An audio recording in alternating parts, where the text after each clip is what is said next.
Hey guys, what is going on? This is Ip of RageQuitTV, gonna be casting a game between WhiteRa and Dimaga, and this is not just any game. This is a $225 show match brought to you by SC2Saga.com. Again, that is SC2Saga.com. It's a new website where you can create a home for your StarCraft 2 clan. It has its own laddering system designed for clan matches. Play 1v1, 2v2, or 4v4s, and sign up right now and be entered in a contest. The first 20 clans to sign up do get entered into a drawing, and the winner getting a free season of GSL Premium. So hurry up, go create a clan, then go to war. Going into this game, we do have WhiteRa throwing down a 9 pylon, then going out to scout. Dimaga, we'll see what he ends up doing. Most likely will be going for a 14 pool, and then the thing that is unique is if he decides to get a gas before his expansion or not, and you never see Zergs really taking a hatch first just because Protoss can cannon rush them, and Protoss generally will cannon rush a hatch first unless you're going up against cats, and then every Protoss player is like, huh, is this one of his elaborate plans or not? Dimaga is not cats, even though he is very, very talented. He is much better than cats, I would say. Sorry, cats, and I know I shouldn't make those comments as a commentator, but Dimaga, we all know and love him. He's been a big name ever since the beta, and I believe he was the first Zerg player to ever take a game off of Nestea in ZVZ, at least on TV. We do have a 14 pool going down. Actually, that looked like it was a 15 pool from Dimaga. And we'll see exactly what he ends up doing when he's going to be getting this gas again. WhiteRa just going for that Forge, Fast Expand, and Dimaga going to be sneaking a drone out and not building another drone with this one larva. And if WhiteRa sees that larva, now he sees two. So he's got to be thinking something's up, sees the pool, and now he's going to be going down as he knows Dimaga is going to be taking that expansion. And we'll see if he ends up trying to cannon rush this or not. The Overlord just chilling out right here. And he sees the one probe. It doesn't look like WhiteRa is going to try to cannon rush that. He would have to get the pylon up as soon as possible, as Dimaga did open up with a pool first. And Dimaga still not getting any gas. WhiteRa just getting his second pylon and checking out his gas. He hasn't got any gas this early, which means he's not going to be going into any type of DT play. If you see a gas, well, I guess he hasn't even thrown down his gateway, so I'm getting a little bit ahead of myself. He is going to be throwing down a cannon before his gateway, and that is a little bit odd since he didn't scout any gas from Dimaga. Slowlings generally are not a concern to a fast expanding Protoss, but if they do get past your wall, that can be very, very annoying. And Dimaga is one of those players that is not afraid to cheese and just build a lot of lings or banelings out of nowhere. Of course, Dimaga is known for just massing banelings and taking down walls that you would not think were baneling bustable. That one Overlord is going to come in, gets hit by the cannon, does back off, and he will be pushed probably right back here, just keeping an eye on this gas timing, because if he sees that gas before 6:30 and doesn't see the Forge spinning, then that could mean a Void Ray play, and he would have to get an Evo Chamber to get Spore Callers up at his third base, as that is his only defense. We do have WhiteRa with a probe down here. Dimaga, though, has a few lings up here. Now he is leaving them as he finds, okay, well, it doesn't look like you're going to be doing any type of cannon rushing. So he is going to be going back. Just have those lings there in case WhiteRa did want to cannon rush this. But he's not going down that early. He is going to be waiting probably until 5:30, I would say, to go and try cannon rushing that.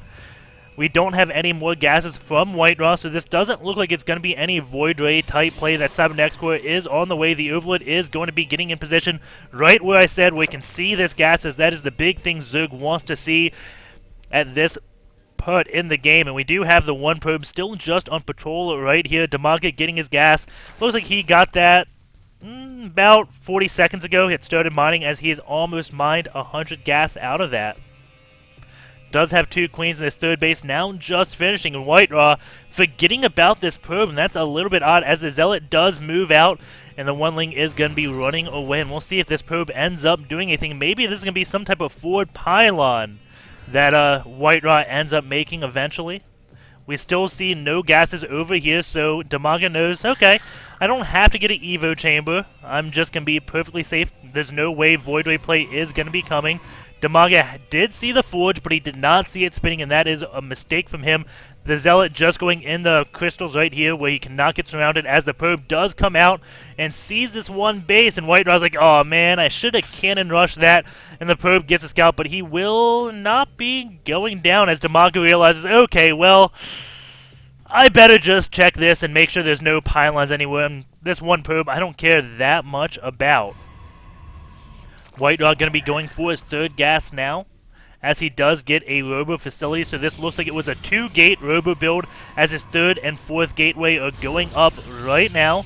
He does have +1 weapons just finishing, and Dimaga going to get double Evo chamber, so he is going to go Ling heavy, it looks like, and probably going to start with this +1 armor just to negate the fact that Zealots at +1, if Zealots have one more attack than Zerglings have armor, then they two-shot Zerglings, and that is not good. WhiteRa Stinger Probe trying to get a scout on, but Dimaga does take that out with a lot of Lings, and WhiteRa now knows, okay, you have a lot of Lings for this point in the game. Actually, it's the 8-minute mark, and this is not an exaggeration. My bad right there.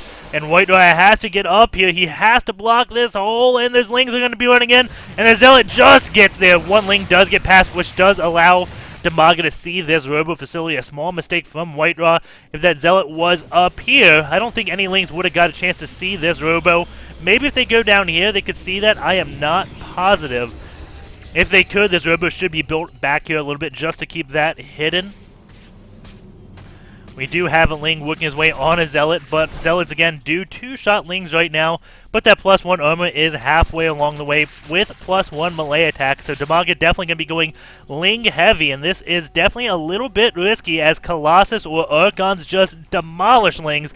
Also, Sentries beat Lings out pretty easily. So what Dimaga has to do, he has to be constantly around this area and know when WhiteRa decides to move out, because he has to bait as many force fields as he possibly can. And cannon is going down for WhiteRa as a few Lings do run in.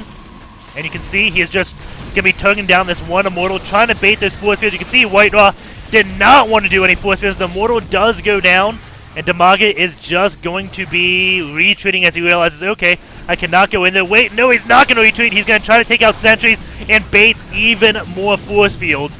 And is he going to get this one sentry? No, he isn't. Now he is going to be getting away, but this was a huge win. We can go in this loss tab.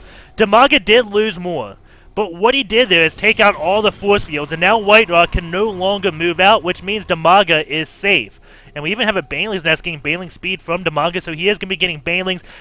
And that is even better since WhiteRa doesn't have any force fields. That means WhiteRa, again, cannot move out. He has to rebuild those sentries if he wants to engage a Ling Bling army or just get a lot of Colossus out, which he is trying, but he is supply capped right now with the Chrono Boost going down. That is absolutely wasted because the Colossus no longer can come out. The Gold Rocks do go down. WhiteRa does see that with his Observer. And I'll see if Dimaga does poke back in, try to bait out some more force fields. Going in the upgrades, he has started 2-2. He is getting Ventral Sacks right now. We'll see if he gets Overlord Speed if he already has it. I don't believe he does. Looks like maybe he actually does. He started both of those at the same time, even though Overlord Speed has a much shorter research time than Ventral Sacks, I believe. He is getting a lot of Banelings right now, and WhiteRa, he only has, let's see, that's 2, 3... He'll have between 5 and 6 force fields, which isn't that much, as all these Lings are going to come in, bait some force fields, and now the Banelings are going to come in, and there's not really any force fields because the sentries have been taken out, so the Banelings can just go in and demolish all these Zealots. And while Dimaga can't do any counter pressure, this just allows him to secure this base, and we'll go back into the unit's loss, and I believe it looks like Dimaga was cost efficient there, as he does take another base, but WhiteRa going for his third base at the gold. It will be 3 bases to 4 base, but WhiteRa getting this Colossus count up now, and this is where Dimaga has to be worried, just because Colossus absolutely demolish Lings, and WhiteRa going to be going for that +2 weapon attack right now. Dimaga just finishing 2-2 with 23 Banelings on the way. And it looks like Dimaga is just going to constantly trade armies with WhiteRa while he gets all his economy up. He is not going to win. He's just going to make sure WhiteRa doesn't hit a Deathball army. And he's doing that by creating an army that is designed to just sacrifice themselves. Or maybe he's just going to go and try to Baneling drop mineral lines. I have not seen this in ages. At the same time, WhiteRa tries to put a little bit pressure on with the Lings to just take WhiteRa's attention away from what he's trying to do. A lot of Lings do go down because, again, those Colossus are just so good against Lings. But he doesn't know about this one Overlord that just looks like it is scouting. And now he's going to be going over into this natural. Baneling bombs do go over into the gold. And now going into that natural. Dimaga killing so many probes. 29 probes killed right there. And he has killed off the econ of WhiteRa. Was not cost effective, but he is just slowing WhiteRa down. He did trade Hermes not too long ago. Now he killed off a lot of the econ.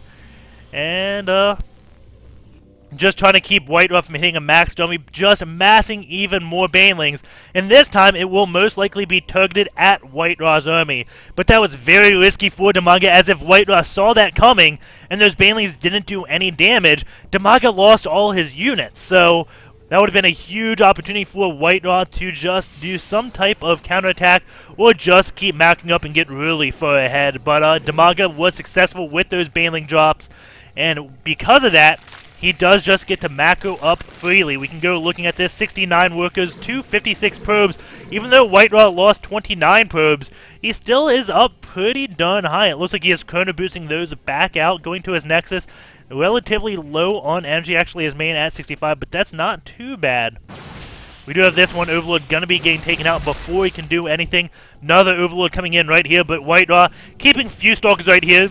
And he is not going to be fooled twice. Fool me once, shame on you. Fool me twice, shame on me, is WhiteRa's motto. And he is playing so defensive right now, just trying to macro up a giant army. You can see everything is split out, so those banelings won't be doing too much damage. But Dimaga, he has 50 banelings and 114 lings.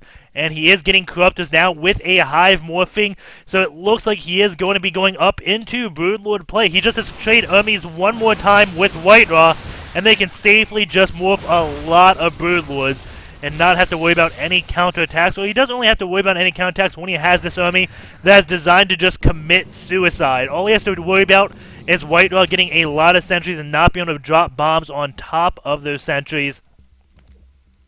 And what would be cute if Dimaga just masses up like 20 Corruptors, and then Suicide sends all the Corruptors in to kill the Colossus, sends the Banelings in to kill everything else, and then, with his leftover Corruptors, morphs Broodlords, and gets more Broodlords out by building more Corruptors. That would just be absolutely sick by Dimaga. But I have to see how this works, because WhiteRa is moving out and does have a scary army, 5 Colossus. There's not a single Roach here, just pure Lings and Banelings against all of this. And now we have the Banelings coming in. All those Stalkers going to be taken out by those Banelings. Now we have the bombs dropping off on even more Stalkers as the Corruptors go to town on those Colossus. And WhiteRa is left over with not much of an army. Dimaga can easily clean that up with a handful of Lings. It's just Stalkers, and Stalkers do not do well against Lings. He has 58 Lings on the way with Adrenal Glands and 3-3 also going off. He did keep a lot of these Corruptors alive, so like I said, he is just going to be morphing these into Broodlords. The Colossus have been dealt with, so Broodlord Ling is going to be devastating. But WhiteRa is going into Storms, which will be very good against this composition if he can get the army to do it. We have right now WhiteRa stopping the +3 attack by killing off that one Evo Chamber. Now the Stalkers are going to be retreating with the blink on down. He does manage to get away. The Observer is going to be up here and seeing exactly what what Dimaga has. And now we do have Dimaga trying to surround these Stalkers, cutting them off at the pass. And the Stalkers have to blink up to the high ground to get away, and he used that Observer to give him vision of that. Meanwhile, Dimaga is taking his 5th base. Kind of odd that he has not taken this base back here just yet. And WhiteRa being as annoying as he possibly can with these Stalkers. And now Zealot's going to be coming in. There is one Baneling, but one Baneling not going to do that much. Does get picked off by those Stalkers, and WhiteRa being very offensive with just these handful of Stalkers because he knows he's behind. He has to make something happen, and he hasn't seen any Infestors yet. And this one Observer has done a decent job of just going around the base looking for any type of tech. And he hasn't seen Infestors, so these Stalkers are very safe to just roam around. If they get fungal growth, they are dead. Flicking one Stalker up, baiting a lot of Lings, and giving vision of the high ground. Flicking 2 more up, and just taking out Lings very cost-effectively. With Stalkers, a unit that are not supposed to beat Lings. We do have more Banelings oh no, those are not more Banelings. That is 13 Broodlords. And WhiteRa, he is getting Archons up, And those Archons will deal with the Lings, but they won't deal that well with the Broodlords. And I think they deal with Banelings very well as they do have more range than the explosion on the Baneling. And now WhiteRa just falling back up to this one high ground. Going to be taking out as many Lings as he possibly can, but you have 13 Broodlords now going to be breathing down your neck of just these few Stalkers. The Archons do melt all the Lings with the help of Zealots and Colossus, and their Stalkers have to blink away. WhiteRa right now getting a Stargate so he can go up into Mothership Plate to do some type of Archon toilet, as that is his only hope right now. Dimaga getting a huge Broodlord count, and Dimaga has played this game pretty flawlessly. And with a unique style, I have not seen Ling Bling used against Protoss in ages. But he's showing how to make it work, just sacrificing his units at the correct time. We do have a Warp Prism from WhiteRa, and this is what you have to do against Broodlord play. He just has to form some type of defense and then do drops absolutely everywhere, because these Broodlords, they're not going to be able to get there in time. And it may be wise for WhiteRa just to sacrifice his force, as it's going to do nothing against Broodlords. There's no hope. He is not going to be delaying anything by staying right here, so it may be beneficial to him to use these troops and go harass bases and kill off Econ or whatever he can. Just because these units, I mean, Zealots are not going to be good against Broodlords one bit.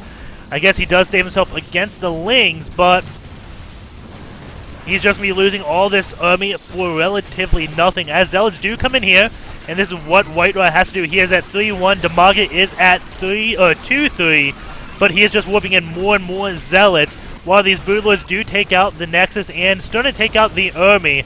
And Broodlord's not that good at base racing. Lings are, but WhiteRa cannot really engage the Lings with the Broodlords here, so he just has to go and attack everywhere else. But he is trying to take out Dimaga's army, which just is not going to happen. WhiteRa has all these Zealots. I mean, Dimaga, yeah, GG. WhiteRa is going to be losing that game. Sorry for that fumble at the end. But going back to here, I'm not going to be able to open up SC2 gears because I don't want to spoil the games for myself or you guys. But we'll go back and look at this, see what I was talking about. It's always hard to do analysis while casting because there's so many things going on that you have to keep an eye out for. But okay, right here, I think WhiteRa may have been beneficial because look at this army. He has 7 Stalkers, 2 Archons, and 1 Templar. In what world is that going to kill 14 Broodlords? It's never going to kill that. He needs a lot more Warpins.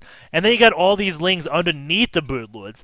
So what I would do with this army is just send it, like sneak it over here. Or even use the Warpism. Come up here. Use the Warpism, bring the Zealots down here and the Archons down here. And then go and harass all these bases and initiate a base trade, because these Broodlords, they're not fast at all, which means they can't do base races. You know how long it would take these Broodlords to go all the way up here and down here to clear out all the buildings? It would take them a very long time. I know Dimaga has a lot of Lings, but the Lings will have to be pulled back to deal with all these units killing off his supply. You can see this handful of Zealots. You already know what the result is. They kill an absolute enormous amount of Zerglings. So if he had all these units as well, he's got Colossus and Archons in this mix. There's no Zerglings that are going to be able to take this army out. This is just too Zergling proof. I guess Baneling drops would be a threat to this, but this army not going to do anything to these Broodlords. So we're going to be hopping up into Game 2. Hope you enjoyed Game number 1. Stay tuned, and Game 2 will be underway.